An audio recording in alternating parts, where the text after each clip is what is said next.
Sanibonani. Bafowethu ngifisa ke sixoxe maqondana lento zezimali lezi ebesike sathi sizazithinta la. Ngijwayele ukuyizwa isinto nje ejwayelekileyo zabantu bethi yami imali ayihlali, eyami yachitheka njani. Omunye ethi imali yami yachitheka ayihlali, omunye akhulume nje izinto eziningi.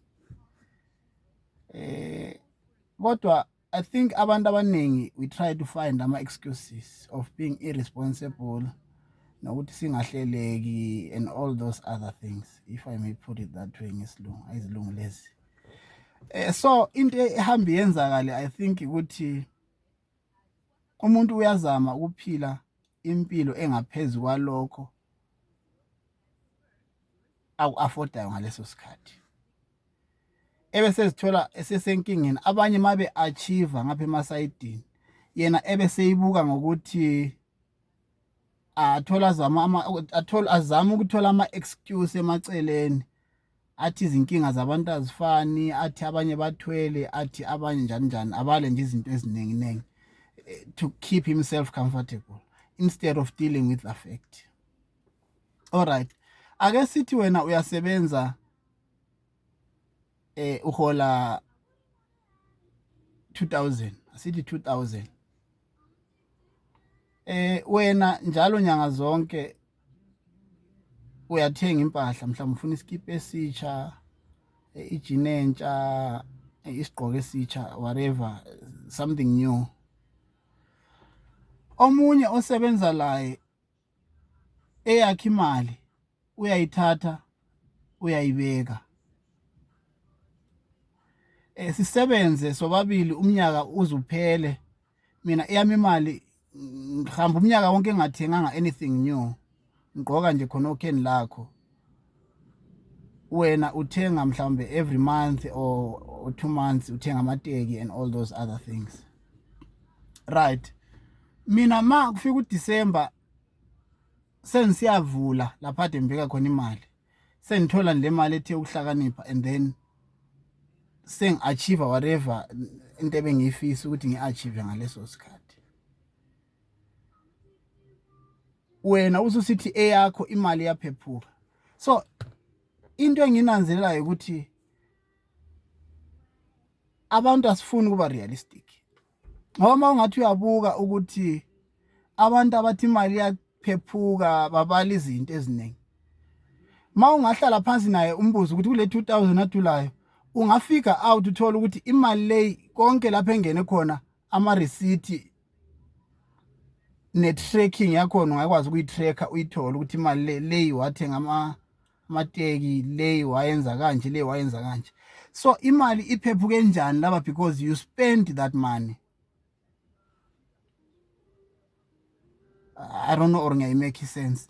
So instead of saying imali of excusing sithi imali yaphephuka, kungani singalungisi ku discipline sithi okay, into edla imali ilokhu ukuthenga kwamamateki njalo, ilokhu ukuthi mambona ifone entsha lami sengifuna kodwa ngibe ngile phone right esebenzayo. You understand?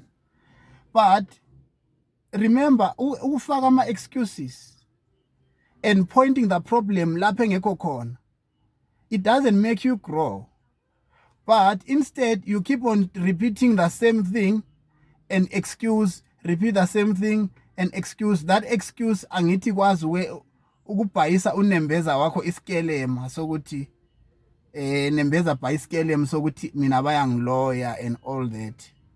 I mean that's why into zami zingahambi, bayangiloya. You understand? So I think into abantu abaningi ababhekene nayo. Mina I remember the one other time ngangikhonze kakhulu ukuthenga impahla, one of those of iminyaka edlulileyo, and then ubhuti omdala bought a car, and then uma ngivakashele ngithe madoda into zilihambela kahle, uthi kimi, do you know ukuthi wena yakhe imoto ikhona kwi-wardrobe, unayo wena imoto yakho kwi-wardrobe yakho, mase ngafika sithatha impahla zakho sibeke phansi sibale, unayo wena yakhe imoto phakathi kwe-wardrobe. Ngathi alo muntu uthini lo? So le nto ingifundisa ukuthi it doesn't matter ukuthi ihola malini noma uzuza malini, but what matters ukuthi imali yakho mawusu uyithola uyisebenzisa kanjani futhi uyifaka ezintweni ezinjani. Uyayi-investor noma uyayidla wena le mali ususithi wena iyaphephuka, uhambe ezinyangeni uhambe kuba profit bafike bethi ngibona ikati elimnyama ekhaya kufuna ke ngifike ke ngizoyenza inini ngenye imali leyo mele uyikhiphe ihambe. Ngoba into zakho nazipheli kuhlala kule something efuna ukwenziwa, kuzomela ubuye sizokwenza lokhu, kuzomela wenzeni, mele nje ukugezisa emfuleni ebusuku ngikweqisa umlilo omnyama, uyayibona yonke leyo nto. But mawungathi uyayibukisisa lento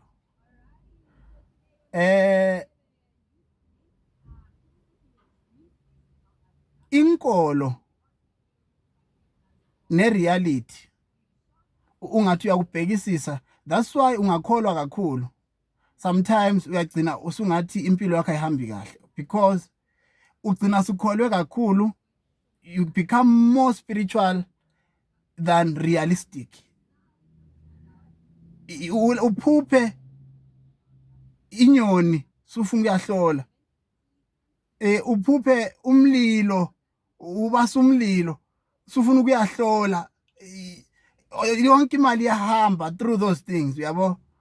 So instead of facing reality and see ukuthi okay, I need to be realistic, kuyenzeka umuntu aphuphe inyoni, angithi kule nyoni vele emhlabeni la, kuyenzeka umuntu aphuphe umlilo, angithi vele sasibasa umlilo le emakhaya le sasibasa umlilo. It does happen. It's not about ukuthi uyaloywa wena yikuphupha umlilo, no. Asisukeni khona pha and try to focus kwi reality. Akukho kubi ukukholwa, ukukholwa is very good, uNkulunkulu is very good, but maybe ngesinye isikhathi kudinga ke understand ukuthi after usukholiwe wathandaza wenza yonke into, fasting and all those other things, reality still have to catch up and do the right thing to achieve a certain thing. You cannot pray, let's say ufuna ukushada manje awulantombi, if you can put it that way as an example. Noma usuthandazile wafasta kusamele uyoshela phela, awungeke phela vele uhlale wena uthi no sengithandazile ngizoyithola intombi ngizoshada. No, you still have to go uyoshela. Usuqonyiwe, you still have a responsibility yokuthi uyisebenze that relationship to a level ukuthi lo muntu ofuna ukushada naye akwazi kuba ne confidence ukuthi I can commit myself to this person. Uthandaza, that's why kunabantu abangathandaziyo nabangayiyo uyahlola, but they still succeed in life. They still succeed even more than abantu abahlolayo ebaprofitini nasezinyangeni nakubogobela njalo njalo, uyayibona leyo nto.